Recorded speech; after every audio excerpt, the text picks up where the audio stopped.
Hello. Conversation pits and sunken living rooms were very common from the 1950s until the 1980s, but they drew inspiration from much older design forms, including traditional gathering spaces from ancient China and medieval Spain. The pits initially gained popularity in the 1950s and 1960s, but the 1970s is the period most closely associated with the design. A conversation pit is an architectural feature that incorporates built-in seating into a depressed section of flooring within a larger room.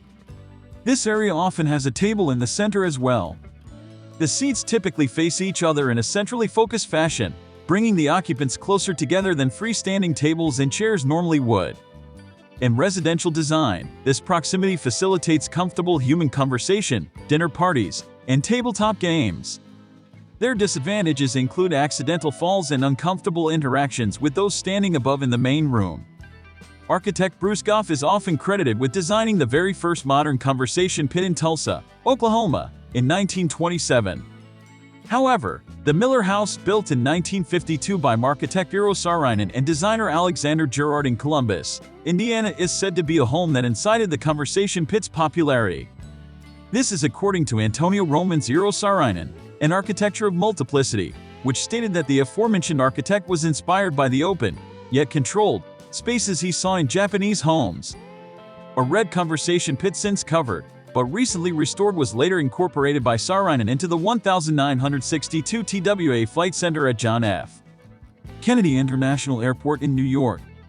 Other influential residential projects include the 1955 Cohen House in Sarasota, Florida, by architect Paul Rudolph, for whom the conversation pit became a signature element, and many of Bruce Goff's houses, including the Ada Robinson House in Tulsa, Oklahoma, and the 1965 Nick Hall House in Kansas City, Missouri.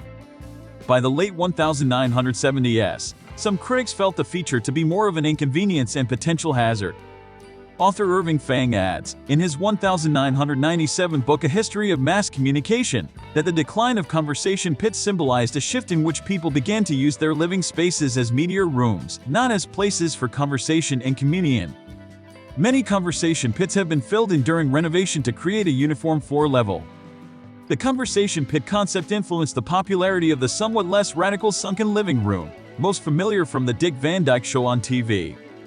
In the late 1990s, conversation pits and sunken living rooms were offered in home plans as a way of creating an informal space within a large space.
Subscribe to the channel and rate the video in the comments, as well as other interesting videos I have on my channel.